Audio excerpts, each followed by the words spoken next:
2-0 ব্যবধানে শ্রীলঙ্কা সিরিজটা লিড করছে এবং ইতিমধ্যে সিরিজের দখল তারা নিয়ে ফেলেছে এবং আউটস্ট্যান্ডিং একটা ম্যাচ হয়েছে। সেকেন্ড ম্যাচটা বৃষ্টিবিঘ্নিত ম্যাচ ছিল, 47 ওভারে খেলা ছিল এবং নেইল বাইটিং ফিনিশ হয়েছে।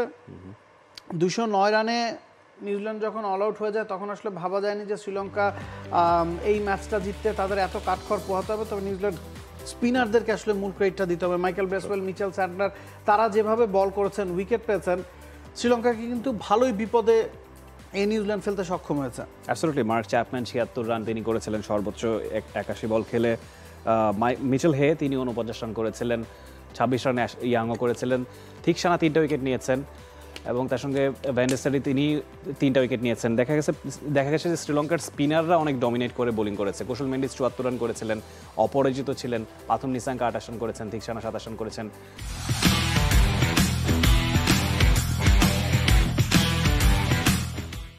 সবকিছু মিলিয়ে ব্যাটে বলে শ্রীলঙ্কার দারুণ একটা দিন কেটেছে এবং এই সিরিজটাও তারা জিতে নিয়েছে প্রায় বোধহয় নিউজিল্যান্ডের বিপক্ষে প্রায় 1 যুগ পর তাদের সিরিজ জয় এবং টানা 5টা সিরিজ জয় ঘরের মাটিতে।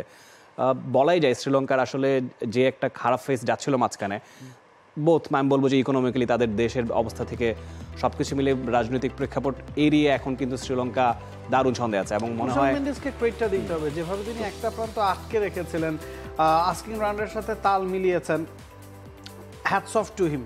এবং সানাদ জয়সূরিকেও ক্রেডিটটা দিতে হবে, কারণ সানাদ জয়সূরি আসার পরে শ্রীলঙ্কার পুরো বদলে ফেলেছেন এবং যেভাবে দলের বিপদের সময় ডাগ আউট থেকে তিনি প্লেয়ারদেরকে দিক নির্দেশনা দেন বা ইন্সপায়ার করেন, সেটাও কিন্তু কালকের ম্যাচে চোখে পড়েছে। এবং আমরা নিউজিল্যান্ডের বোলারদের কথা বলছিলাম, মাইকেল ব্রেসওয়েল 4টা উইকেট পেয়েছেন, স্যান্টনার 1টা উইকেট পেয়েছেন, তবে দারুণ বোলিং করেছিলেন। শুরুর দিকে কুশল মেন্ডিস, নিশাঙ্কার 2টা খুব ক্লোজ ডিআরএস কল ছিল, ওগুলোর একটাও যদি নিউজিল্যান্ডের ফরে আসতো নিউজিল্যান্ড কিন্তু ম্যাচটা জিততে পারতো। ঠিক সেনাকে ক্রেডিট দিতে হবে, 3টা উইকেট পেয়েছেন এবং শেষের দিকে 26-27 রানের যে ইনিংসটা তিনি খেলেছেন সেটাই আসলে শ্রীলঙ্কাকে ম্যাচটা জিতিয়েছে।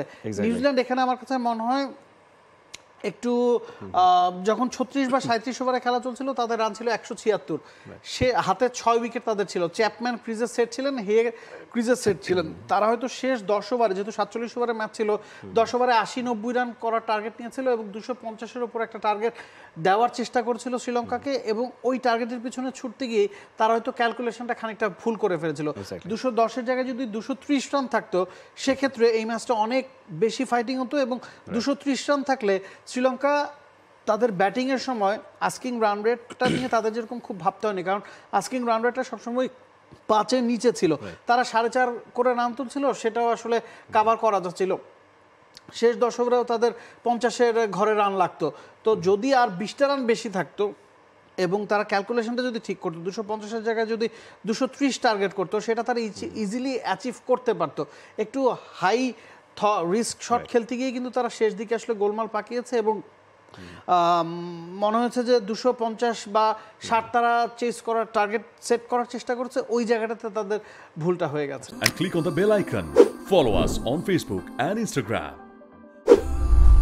Download T-Sports app to enjoy exciting games and highlights. Visit tsports.com.